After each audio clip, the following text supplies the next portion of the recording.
Havia um homem que construiu um império com as próprias mãos, erguendo cada tijolo de sua fortuna sobre o alicerce do suor e das noites sem sono, um titã que transformou pó em ouro e silêncio em sinfonia, mas que agora, sentado em seu trono de cristal e solidão, olhava ao redor e via apenas sombras onde esperava encontrar luz. Seu nome era Alexander Rothmore. E aos 63 anos, ele possuía tudo o que o dinheiro poderia comprar, exceto a única coisa que seu coração desesperadamente ansiava: a certeza de ser amado por quem ele era, e não pelo que possuía.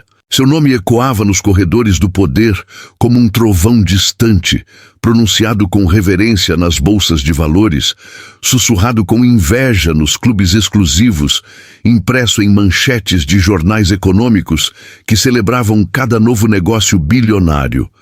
Mas em sua casa, naquele palácio de mármore frio que mais parecia um mausoléu para os vivos, suas palavras caíam no vazio como folhas secas em um outono sem fim. Alexander começou do nada, filho de imigrantes que atravessaram oceanos carregando apenas sonhos e coragem. Cresceu nas ruas ásperas da periferia, onde a fome era tão comum quanto o ar que se respirava, e cada refeição conquistada parecia um milagre pequeno em um mundo que não oferecia misericórdia aos fracos. Ele trabalhou desde os 8 anos de idade, vendendo jornais nas esquinas geladas do amanhecer, engraxando sapatos de homens que nem sequer olhavam para seu rosto, carregando caixas em mercados onde o dono o pagava com as sobras que iriam para o lixo. Mas havia fogo em seus olhos, uma determinação que queimava mais brilhante que qualquer adversidade. E ele jurou para si mesmo, naquelas noites em que dormia em um colchão fino que mais parecia papelão, que um dia construiria algo grandioso, algo que faria o mundo inteiro parar para reconhecer seu valor. E construiu. Deus sabe que construiu. Aos 20 anos, já havia economizado o suficiente para abrir sua primeira pequena loja de ferragens, trabalhando 18 horas por dia, dormindo no próprio estabelecimento, comendo apenas quando o estômago gritava alto demais para ser ignorado. Cada centavo era reinvestido, cada oportunidade aproveitada com a ferocidade de um leão faminto, cada fracasso transformado em lição, cada porta fechada apenas uma indicação para que encontrasse outra entrada. Em 10 anos, sua loja se transformou em uma rede, e a rede se transformou em uma corporação que importava materiais de construção. E essa corporação se expandiu para o setor imobiliário, e então para a tecnologia, e depois para as finanças, até que Alexander Rothmore não fosse apenas um nome, mas um império, uma força da natureza econômica que movia mercados com um único comunicado de imprensa. Mas enquanto sua fortuna crescia como uma árvore gigantesca cujos galhos tocavam as nuvens, suas raízes humanas começavam a apodrecer na escuridão. Ele se casou com Victoria quando tinha 30 anos, uma mulher de beleza estonteante que ele conheceu em um evento de caridade, com olhos verdes que brilhavam como esmeraldas sob as luzes dos candelabros de cristal. Cabelos que caíam em cascatas douradas sobre ombros pálidos e perfeitos, lábios que pronunciavam palavras doces como mel que escorria devagar.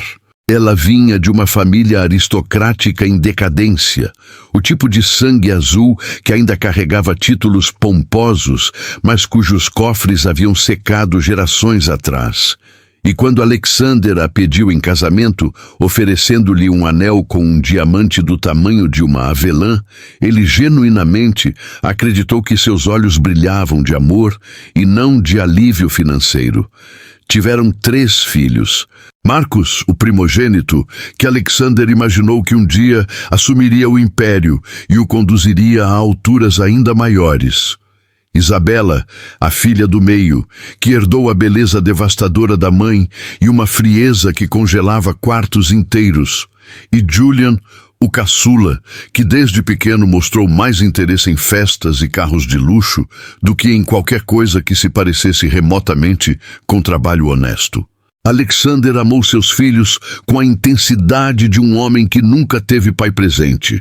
Derramou sobre eles não apenas riquezas materiais, mas tempo, atenção, esforços hercúleos para estar presente em cada recital, cada jogo, cada momento importante, mesmo quando isso significava cancelar reuniões com presidentes de países ou CEOs de corporações bilionárias. Mas enquanto ele construía sua fortuna e criava sua família, algo sinistro crescia nas sombras de seu palácio.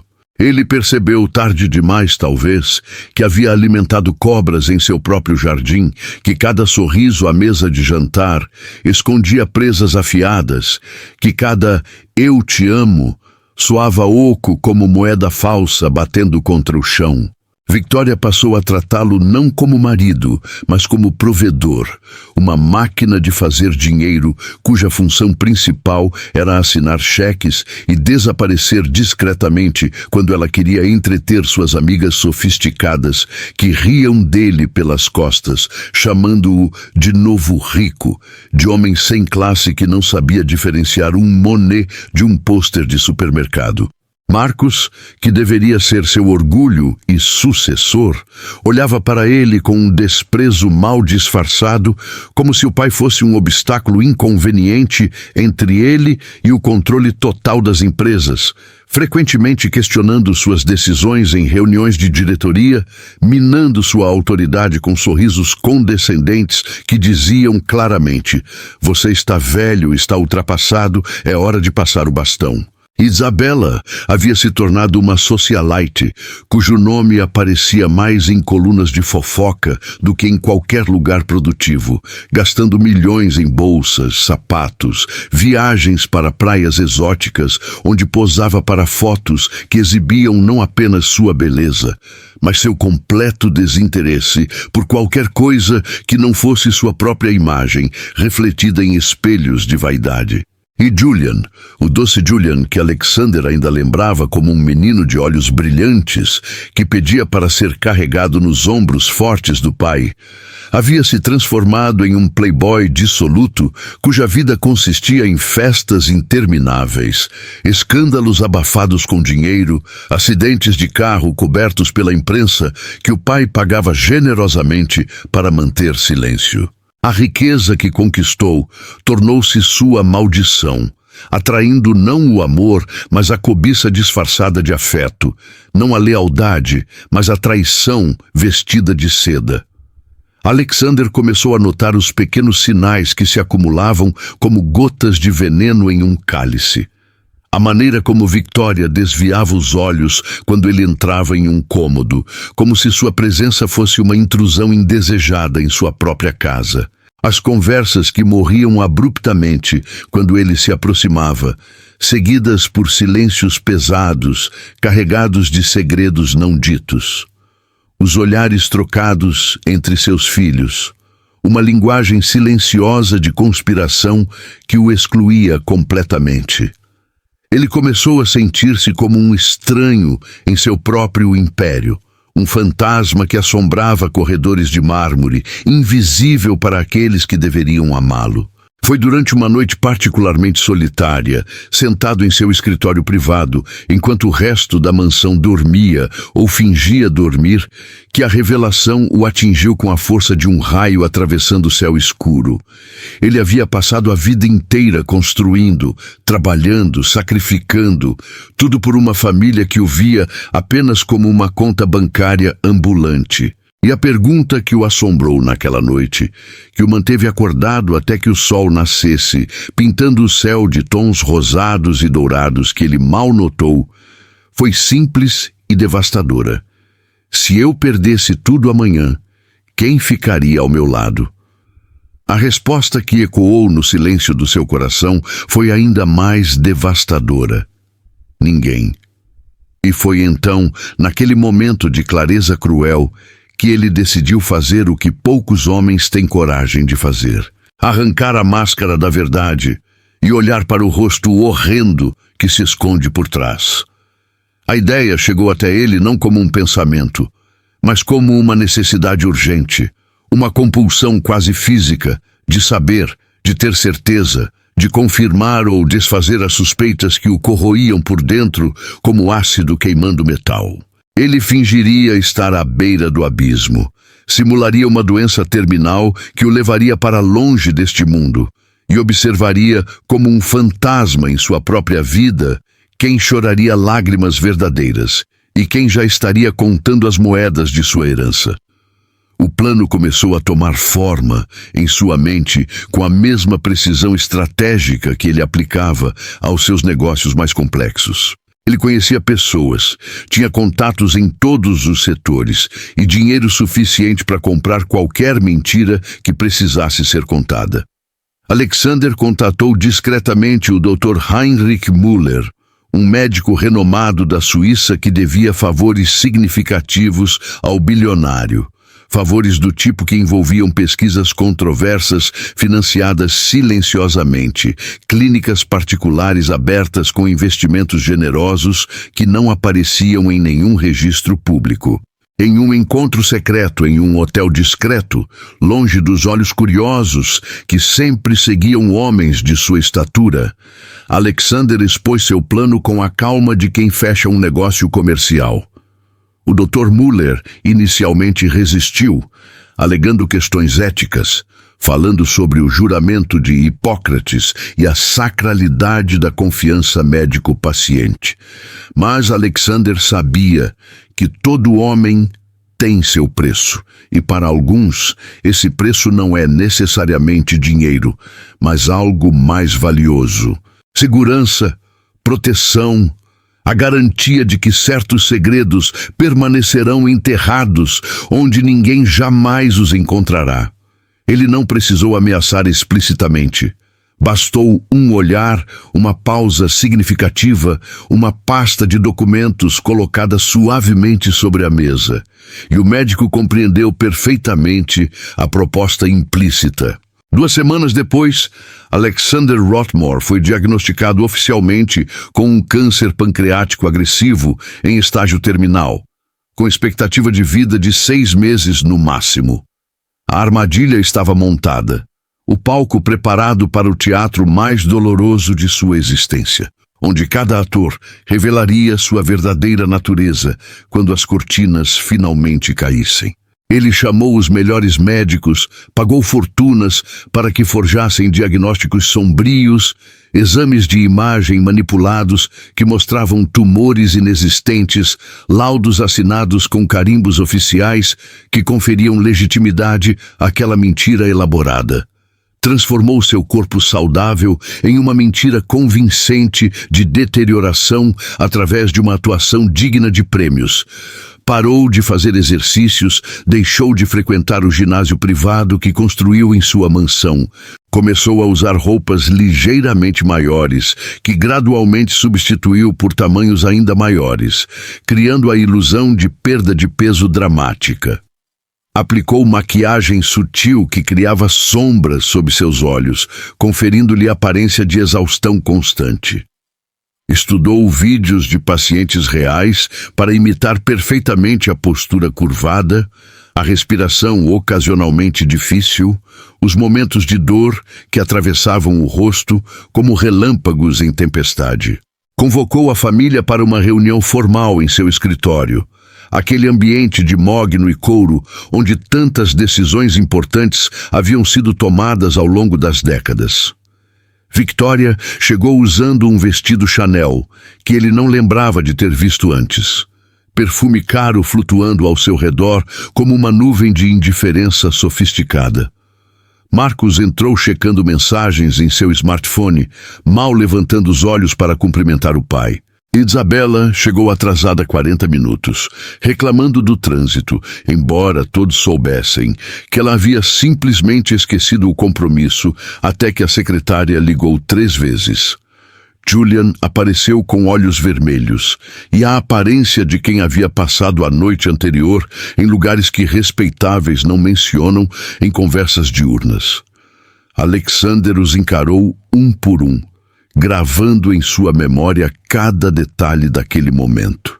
A maneira como se sentaram, a linguagem corporal que comunicava impaciência disfarçada de preocupação, os olhos que evitavam contato direto demais. E então, com voz controlada que tremia apenas ligeiramente nas bordas, ele proferiu as palavras que mudariam tudo. A família precisa saber que estou morrendo. Os médicos me deram 6 meses, talvez menos. Câncer pancreático, estágio terminal, inoperável.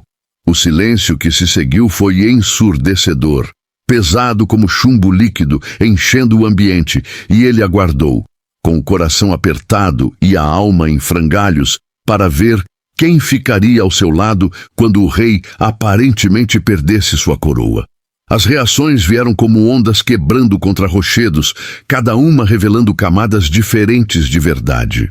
Victoria empalideceu, levou a mão à boca em gesto teatral que poderia convencer alguém que não a conhecesse tão bem quanto Alexander a conhecia. Mas seus olhos traíram algo diferente. Cálculo rápido. Uma máquina processando informações, ajustando estratégias, reformulando planos. Marcos ficou em silêncio por um longo momento antes de perguntar, com uma frieza que fez o sangue de Alexander gelar: "Você já conversou com os advogados sobre a sucessão da empresa?" Isabela começou a chorar, lágrimas que escorriam perfeitamente sem borrar a maquiagem cara. O tipo de choro controlado de alguém que aprendeu desde cedo a usar emoções como ferramentas. E Julian, para crédito dele, pareceu genuinamente chocado. Mas Alexander notou como seus olhos se moveram involuntariamente para o cofre embutido na parede, aquele lugar onde guardava documentos importantes. E o bilionário compreendeu que até mesmo seu filho mais jovem já estava mentalmente catalogando o que seria dele quando o patriarca finalmente partisse. E assim começou o teste mais doloroso que qualquer homem poderia impor a si mesmo, o experimento cruel de assistir sua própria morte em vida, de observar como aqueles que deveriam amá-lo reagiriam quando as cartas finalmente fossem postas sobre a mesa, quando não houvesse mais tempo para fingimentos, quando a verdade nua e crua finalmente emergisse das profundezas onde tinha sido enterrada sob anos de mentiras educadas e sorrisos falsos, cultivados em jantares formais, onde ninguém dizia o que realmente pensava. Os dias que se seguiram foram uma descida aos infernos da desilusão humana, cada hora revelando uma nova camada de traição que rasgava seu peito como garras invisíveis. Alexander Rothmore transformou-se em um espectro silencioso em sua própria mansão, vagando pelos corredores como uma alma penada que observa o mundo dos vivos sem poder tocá-lo, testemunhando uma peça teatral macabra, onde ele era simultaneamente o protagonista moribundo e a plateia invisível. Confinado à sua suíte principal, aquele quarto opulento, decorado com tecidos importados da Itália e móveis que custavam mais que casas inteiras, ele se tornou um prisioneiro voluntário de sua própria farsa. Mas o que descobriu nas sombras daquele confinamento foi mais devastador que qualquer doença real poderia ter sido. Sua esposa, aquela que jurou amá-lo na saúde e na doença, começou a passar horas trancada no escritório com advogados, suas conversas sussurradas atravessando as paredes como punhais envenenados.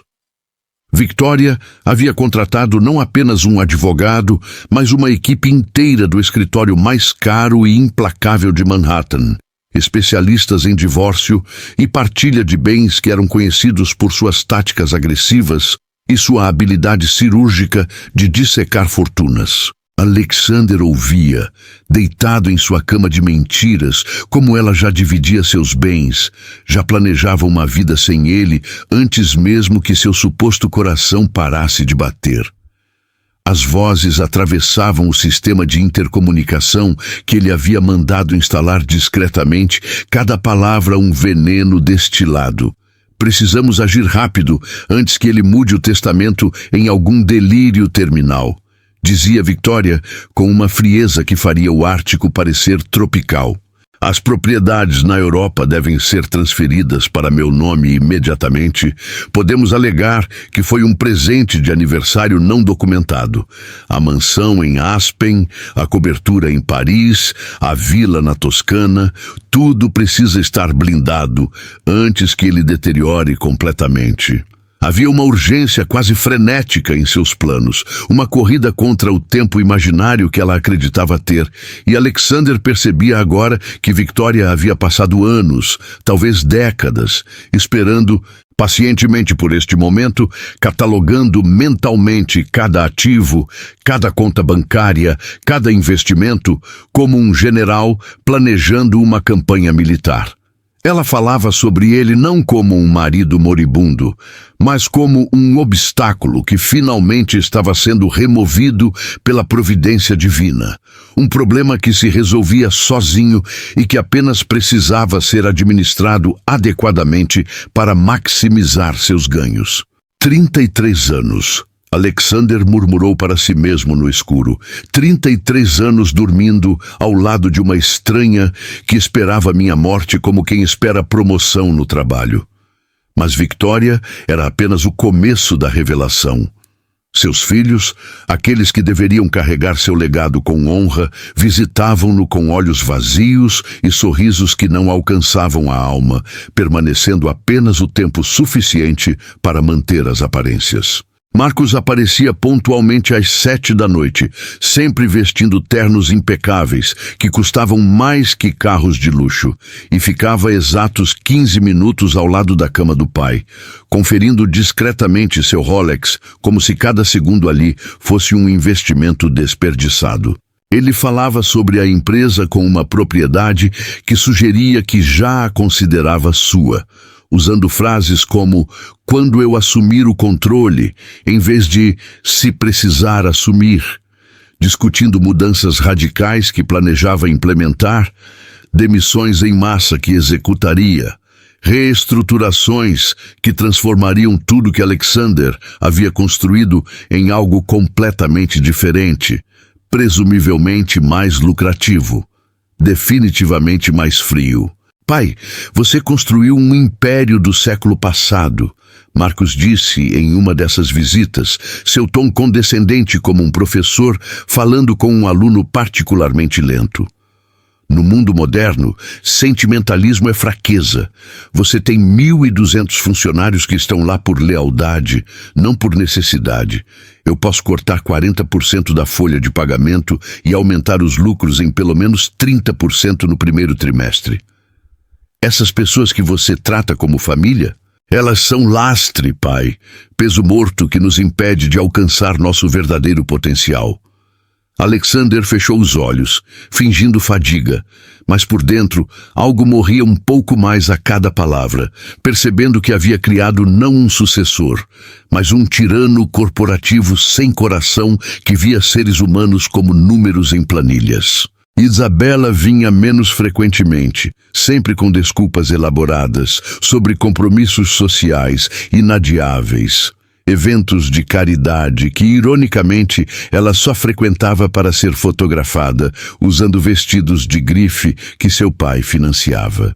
Quando aparecia, trazia presentes caros que claramente não havia escolhido pessoalmente, cestas de frutas exóticas que Alexander nunca gostou, livros em idiomas que ele não lia, flores em arranjos tão extravagantes que pareciam mais apropriados para funerais que para quartos de doentes. Ela se sentava na beira da cama, sempre tomando cuidado para não amassar suas roupas de alta costura, e falava incessantemente sobre sua própria vida, seus problemas triviais, suas queixas sobre amigas que a haviam excluído de algum evento, reclamações sobre namorados que não eram suficientemente atentos, dramas insignificantes que ela considerava catástrofes existenciais. "Papai, você precisa falar com o gerente do banco", ela disse durante uma visita, aplicando batom enquanto olhava para um espelho compacto em vez de olhar para o pai. Eles estão sendo absolutamente ridículos sobre meu limite de crédito. Eu precisei usar 3 cartões diferentes para pagar minha última viagem a Dubai. É constrangedor. Como explicam que a filha de Alexander Rothmore tem que parcelar compras? Ela nunca perguntava como ele estava se sentindo, nunca demonstrava curiosidade sobre seu tratamento ou prognóstico, nunca tocava em sua mão ou oferecia um abraço genuíno. Era como se estivesse visitando não um pai moribundo, mas um caixa automático, temporariamente fora de serviço, que logo seria substituído por sua herança permanente. Julian, o caçula, era talvez o mais doloroso de todos, porque Alexander ainda se lembrava do menino doce que ele tinha sido, a criança de olhos brilhantes que corria para abraçar o pai quando ele chegava em casa, que desenhava cartões de aniversário com mãos pequenas e desajeitadas, que dizia "Eu te amo, papai", com uma sinceridade que derretia qualquer cansaço ou frustração. Mas aquele menino havia morrido em algum lugar ao longo do caminho, substituído por este jovem de 28 anos, cujos olhos estavam sempre ligeiramente vidrados, cuja fala era arrastada demais, cujos movimentos tinham aquela lentidão característica de alguém que estava perpetuamente sob influência de substâncias que Alexander preferia não imaginar. Julian visitava em horários erráticos, às vezes às 3 da manhã, aparecendo cambaleante no quarto do pai, com um hálito que cheirava a uísque caro e decisões ruins. "Pai, preciso de dinheiro." Era sempre como começava, sem rodeios, sem pretensão de preocupação ou afeto. "Apostei em alguns investimentos que não deram certo." Bem, não eram exatamente investimentos, eram, você sabe, apostas. Mas apostas são investimentos, certo? Probabilidade, estatística, tudo isso. De qualquer forma, devo 300 mil para pessoas que não aceitam desculpas. Você pode transferir para a minha conta? E quando Alexander, mantendo seu papel de moribundo, sussurrava que não tinha forças para lidar com isso agora, Julian explodia em acessos de raiva mesquinha. "Você está morrendo de qualquer jeito. Qual a diferença se o dinheiro sai agora ou em alguns meses? Pelo menos agora você pode me ajudar, me salvar, fazer algo útil antes de ir." Já gastando em suas mentes a fortuna que ainda não haviam herdado, os 3 filhos frequentemente se reuniam do lado de fora do quarto do pai, suas vozes carregadas pelo corredor, sem perceber ou sem se importar que ele podia ouvi-los. Discutiam a divisão da herança como mercadores, negociando commodities, barganhando propriedades e investimentos, formando alianças temporárias e depois traindo uns aos outros quando uma oportunidade melhor surgia. "A mansão deve ser minha", insistia Marcos. "Sou o primogênito e, além disso, preciso de um lugar apropriado para entreter clientes importantes quando assumir a empresa." Isabela rebatia: "Você pode ter a mansão, mas eu quero a casa de praia em Malibu e a cobertura em Nova York. E o iate, definitivamente o iate." Julian, sempre o mais direto em sua ganância, declarava: "Vocês podem ficar com os imóveis. Eu quero liquidez, dinheiro em conta, investimentos que posso sacar, algo que eu possa realmente usar." Os amigos de décadas, aqueles que beberam de seu vinho e dormiram em suas casas de veraneio, desapareceram como névoa ao sol da manhã. Richard Blackwell, que Alexander considerava seu melhor amigo desde os dias em que ainda estava construindo seu império, que havia sido padrinho de casamento, que passou incontáveis fins de semana em seu rancho no Montana, pescando e falando sobre filosofia e vida, enviou apenas um cartão genérico de melhoras comprado em farmácia, com uma mensagem impressa que nem sequer se deu ao trabalho de personalizar. Ligou uma única vez, uma conversa constrangedoramente curta, onde ficou claro que estava apenas cumprindo uma obrigação social, marcando uma caixa imaginária em sua lista de tarefas. Ligar para amigo moribundo, feito, pode riscar. Thomas Shen, com quem havia fechado dezenas de negócios bilionários, com quem havia construído parcerias que transformaram indústrias inteiras, não ligou nenhuma vez. Sua secretária enviou flores com um cartão que dizia apenas melhoras. E quando Alexander pediu que sua própria assistente tentasse agendar uma conversa telefônica, recebeu de volta uma série de desculpas cada vez mais absurdas. Thomas estava viajando indefinidamente. Thomas estava em reuniões cruciais. Thomas havia desenvolvido uma condição de saúde que o impedia de conversas estressantes. A tradução era óbvia. Thomas estava se distanciando de um navio que acreditava estar afundando, protegendo suas próprias conexões e reputação, não querendo ser associado à decadência e morte. Seus telefones mudos eram mais eloquentes que palavras, suas desculpas patéticas ecoando no vazio de sua ausência. Alexander percebeu com uma clareza que cortava mais fundo que qualquer bisturi que todos aqueles relacionamentos que ele acreditava serem amizades genuínas eram, na verdade, conexões transacionais, parcerias de conveniência mantidas apenas enquanto ele fosse útil, poderoso, capaz de abrir portas e fazer telefones tocarem nos lugares certos. No momento em que sua utilidade foi questionada, no momento em que ele se tornou não um ativo, mas um passivo, não uma conexão, mas um lembrete desconfortável de mortalidade, todos se evaporaram como promessas feitas em bares às 3 da manhã. As semanas arrastavam-se como séculos em câmera lenta. Alexander passou de fingir fraqueza para realmente sentir uma exaustão espiritual que era mais debilitante que qualquer doença física. Ele perdia peso real agora, não pela atuação, mas porque a comida tinha gosto de cinzas em sua boca, porque cada refeição era um lembrete de que estava comendo sozinho enquanto sua família circulava como abutres, esperando pacientemente que a presa finalmente parasse de se mover. Desenvolvia insônia genuína, deitado acordado até as horas mais escuras da madrugada, questionando cada decisão que havia tomado, cada momento em que escolheu trabalho sobre família, cada vez que comprou presentes caros em vez de oferecer presença real, cada oportunidade perdida de realmente conhecer as pessoas com quem compartilhava sobrenome e endereço, mas aparentemente nada mais. Mas então, em meio ao deserto de traições, surgiu uma única flor de humanidade. Seu nome era Rosa Martinez. Tinha 62 anos, cabelos grisalhos sempre presos em um coque simples, mãos calejadas por 3 décadas de trabalho doméstico, olhos escuros que carregavam a sabedoria silenciosa de alguém que viu muito, mas julgava pouco. Ela era a governanta idosa que trabalhou em sua casa por 30 anos.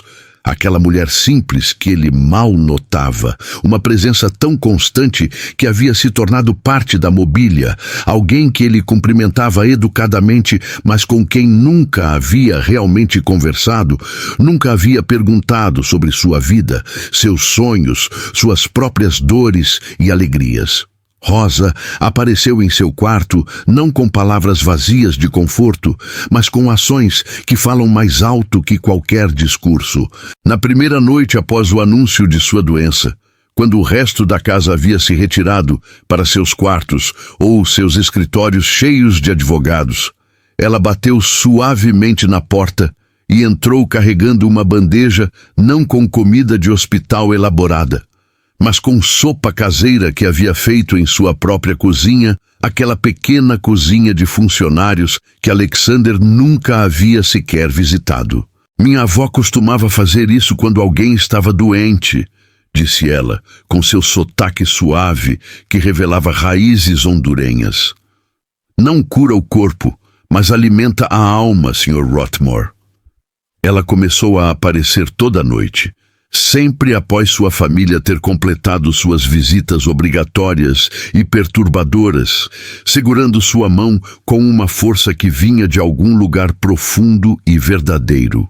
Suas mãos eram ásperas, marcadas por anos de trabalho, tão diferentes das mãos macias e perfeitamente manicuradas de Victoria, mas havia um calor nelas que Alexander não sentia há décadas. Rosa não falava muito, não fazia perguntas invasivas, não oferecia platitudes religiosas ou garantias falsas de que tudo ficaria bem.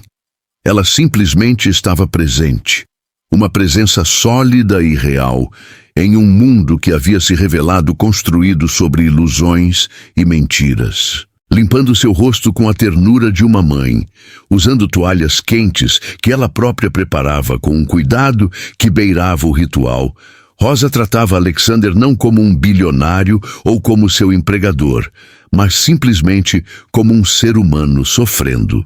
Ela ajustava seus travesseiros quando ele se mexia desconfortável, abria as cortinas pela manhã para deixar o sol entrar quando ela percebia que ele havia passado muito tempo na escuridão. Lia para ele quando notava que a solidão estava pesando demais, escolhendo não livros de negócios ou relatórios financeiros, mas poesia, contos, histórias que falavam sobre o que realmente importa na vida. Sentando-se ao seu lado durante as madrugadas intermináveis, quando o medo da morte fingida começava a se parecer real demais, Rosa foi testemunha silenciosa do colapso emocional de Alexander. Houve noites em que ele chorou, lágrimas genuínas escorrendo por um rosto que estava acostumado a mostrar apenas força e determinação. E ela não tentou consolá-lo com mentiras reconfortantes. Não disse que sua família realmente o amava ou que tudo era um mal-entendido. Ela apenas segurou sua mão mais forte, passou um lenço limpo e esperou pacientemente até que a tempestade passasse, oferecendo não soluções, mas companhia. Não respostas, mas presença. Senhor Rothmore, ela disse uma noite quando ele estava particularmente desesperado, meu marido morreu há 15 anos, câncer de verdade, não fingido. E sabe o que aprendi? Que no final, o que importa não é quanto dinheiro você deixa, mas quantas pessoas realmente sentirão sua falta. Meu Carlos não tinha nada. Éramos pobres como ratos de igreja, mas quando ele morreu, 200 pessoas vieram ao funeral. 200! Vizinhos, amigos, pessoas que ele havia ajudado de pequenas maneiras ao longo da vida. Eles choraram de verdade porque perderam alguém que realmente se importava com eles. E eu pergunto, Senhor, quando chegar sua hora, quantas pessoas chorarão lágrimas reais? A pergunta pairou no ar como fumaça pesada, e Alexander não tinha resposta porque já sabia a verdade. Ela não tinha nada a ganhar com sua bondade, nenhuma herança a esperar, nenhum testamento que a contemplasse. Seu salário era modesto, definido há anos e ajustado apenas pela inflação, significativamente menor que o que Victoria gastava mensalmente em sapatos ou o que Julian perdia em uma única noite de pôquer de apostas altas. Apenas o salário modesto que recebia há 3 décadas. E ainda assim, ali estava ela, um farol de luz genuína em um oceano de escuridão comprada. Alexander começou a conversar com Rosa durante aquelas longas noites. Realmente conversar, não as conversas superficiais que tinha com sua família, mas diálogos verdadeiros sobre vida, significado, arrependimento, redenção. Ele aprendeu que ela tinha 4 filhos que havia criado sozinha após a morte do marido, todos trabalhando em empregos honestos, nenhum rico, mas todos decentes, homens e mulheres que ligavam para ela toda semana, que visitavam aos domingos, que realmente se importavam com seu bem-estar. Aprendeu que ela enviava metade do seu salário de volta para Honduras, sustentando sobrinhos, pagando educação para crianças que nunca conheceu pessoalmente, construindo um legado não de dinheiro, mas de oportunidades. Como você faz isso? Alexander perguntou uma noite. Como você dá tanto tendo tão pouco? Rosa sorriu, aquele sorriso que carregava décadas de sabedoria. Senhor Rothmore, eu não tenho pouco. Tenho tudo que importa. Tenho amor real, não comprado. Tenho família que me escolhe, não que está presa comigo por sobrenome ou dinheiro. Tenho paz quando fecho os olhos à noite. Você, perdoe minha ousadia, tem bilhões, mas morreu de fome a vida inteira, sem saber. Foi Rosa quem estava presente quando Alexander finalmente decidiu que havia visto o suficiente, que o teste havia chegado à sua conclusão brutal e inequívoca. Foi ela quem ele chamou primeiro, antes do advogado, antes de qualquer plano, e foi para ela que ele confessou toda a verdade sobre a doença fingida, o experimento cruel, as descobertas devastadoras. Ele esperava julgamento, talvez indignação por ter sido enganada também, mas ela apenas balançou a cabeça lentamente. Eu sabia, Senhor. Sempre soube. Vejo você há 30 anos. Conheço como você respira, como se move. Um corpo morrendo se move diferente. Mas não disse nada porque entendi que você precisava saber, precisava ver com seus próprios olhos. E quando ele finalmente revelou a verdade para o resto da família, quando se levantou daquela cama como Lázaro ressuscitado, Rosa estava ao seu lado, não atrás dele como uma empregada, mas ao seu lado como uma igual, como a única pessoa naquela mansão que tinha direito de estar ali. Ele convocou todos para o escritório, aquele mesmo lugar onde havia anunciado sua doença meses atrás, e desta vez estava em pé, vestindo seu melhor terno, olhos claros e firmes, sem nenhum traço da debilidade que havia fingido por tanto tempo. Viu os rostos empalidecerem quando a compreensão começou a se infiltrar lentamente. Vitória foi a primeira a entender, seus olhos verdes se arregalando em horror, não pela mentira médica, mas pelas implicações legais e financeiras, por todos os planos que havia traçado, que agora se transformavam em fumaça. Você não está doente? Ela sussurrou, e havia acusação em sua voz, como se ele fosse o vilão desta história. Marcos ficou roxo de raiva, punhos cerrados, percebendo que todos os seus planos de reestruturação, todas as suas estratégias cruéis, haviam sido revelados prematuramente. Isabela começou a chorar novamente, mas estas eram lágrimas de pânico, não de tristeza. Lágrimas de alguém que acabou de perceber que o acesso irrestrito ao cartão de crédito poderia estar prestes a terminar. Viu a ganância transformar-se em pânico. Viu os lobos fugirem quando o cordeiro mostrou suas presas. Passei 3 meses morrendo, Alexander disse, sua voz ecoando no escritório silencioso. 3 meses observando quem realmente se importava. Quem estava ao meu lado, quem via além da conta bancária, e aprendi algo precioso, que tenho uma família, mas ela não compartilha meu DNA. Tenho alguém que me ama, mas não é quem prometeu fazer isso em um altar decorado com flores de $15.000. Ele soube que havia perdido uma família, mas encontrado algo infinitamente mais precioso. A certeza de quem realmente merecia seu amor e sua fortuna. A revelação deveria tê-lo feito sentir-se vitorioso, mas em vez disso trouxe uma tristeza profunda e permanente, a perda de uma ilusão que, embora falsa, havia sustentado sua vida por décadas. Mas junto com a tristeza veio clareza, e com clareza veio a capacidade de finalmente agir, de finalmente fazer escolhas baseadas em verdade e não em esperança patética. Ele refez seu testamento naquela mesma noite, sentado com o advogado de família que estava visivelmente chocado, mas profissionalmente obrigado a executar os desejos de seu cliente. Deixando tudo para aquela mulher simples que provou que a verdadeira riqueza não se mede em cofres, mas em caráter, Alexander Rothmore escreveu um novo legado. Rosa Martinez herdaria a mansão, todas as propriedades, todas as contas de investimento, o controle majoritário da empresa, tudo. O advogado tentou argumentar, falou sobre possíveis contestações legais, sobre o caos que isso causaria. Mas Alexander foi inflexível. E aos outros, aqueles que se revelaram mercadores de afeto, deixou apenas uma lição que deveriam ter aprendido há muito tempo.